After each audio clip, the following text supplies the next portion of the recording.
Hello, everyone. I'm Nadira Narine, Senior Program Director at ICCR, the Interfaith Center on Corporate Responsibility. I'm so grateful to be invited here today to help celebrate the 40th anniversary of the Socially Responsible Investment Coalition. Thanks for all of your incredible work and contributions. I'm also grateful that in this celebration of how investors are working to demand justice, we are centering worker rights. And it's a pleasure to be in the company of Becky and Arturo. We've learned so much from both of their organizations on what it means to center worker voices. Worker rights, especially worker rights in global supply chains, has always been an important part of ICCR's history and ongoing work. For example, SRIC, Sister Susan Mika, and the Benedictine Sisters work closely with organizers and workers to address the conditions in the maquiladoras, plants situated in Mexico along the US border. ICCR and SRIC members have worked tirelessly to address worker rights in agricultural, apparel, and auto supply chains, to name a few. With the global pandemic, ICCR members again called on companies to uphold the rights of workers, this time putting emphasis on frontline workers, workers in retail, restaurants, meat processing, and hospitality, who are open to new risks from this global health crisis. In March 2020, just as New York City was shutting down, and the majority of workers, office workers, including ICCR staff, were going remote, a group of 336 investors representing 9.5 trillion in USD, led by Domini Impact Investments, ICCR, and the New York City Controller's Office, issued a 5-point plan for businesses to protect workers amid the crisis. We called for companies to provide paid leave, prioritize health and safety, maintain employment, keep supplier and customer relationships, and exercise fiscal prudence.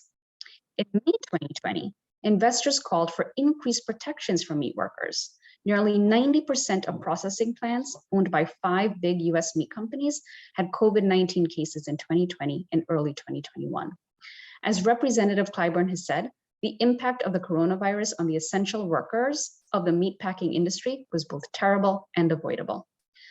ICCR's statement, endorsed by 118 institutions, highlighted risk to workers in the meat sector due to the COVID-19 pandemic and contained specific recommendations to help safeguard all stakeholders, workers, and their families and communities. Among the measures recommended by investors, enforce physical distancing and reduce line speed, provide wage increases to reflect the increased risk to workers, and full paid sick leave for all workers who test positive for the virus. Support worker rights to freedom of association and collective bargaining, among other recommendations.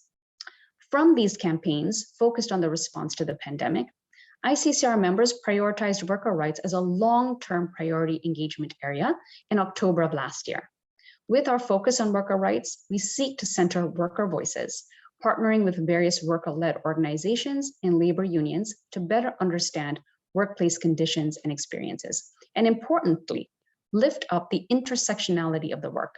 We know that race, gender, and economic status are all factors in how frontline workers are treated. We are at a moment in time when income and wealth inequality are at peak levels, and the economy for most Black people looks markedly different than the economy for their white counterparts. Further, 1 in 3 jobs held by women has been designated as essential, according to a New York Times analysis. Non-white women are more likely to be doing essential jobs than anyone else. The work they do has often been underpaid and undervalued, an unseen labor force that keeps the country running and takes care of those most in need, whether or not there is a pandemic. We want to make sure that in our advocacy on worker rights issues, we are clear about these connections.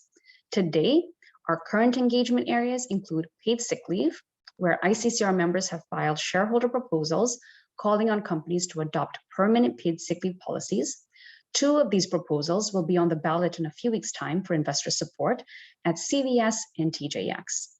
We sent investor letters to over 40 companies, signed on by 150 institutional investors and their representatives that collectively represent 3.6 trillion in USD. The letters call on companies to disclose what their current paid sick leave policy is. We've heard back from many companies, and I can share that most companies do not offer their frontline employees paid sick leave unless their jurisdictions mandate it. Those who do offer paid sick leave can do better in terms of hours provided and the rules related to how this leave can be used.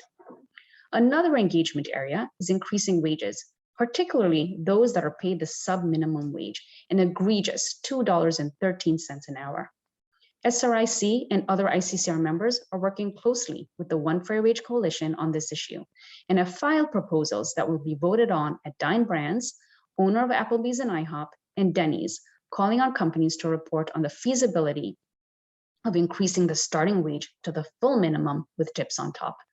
We are currently exploring other areas related to worker rights to focus investor attention and hope you will join us in elevating these important issues. Thanks again for having me, and again, happy 40th. Be well, everyone.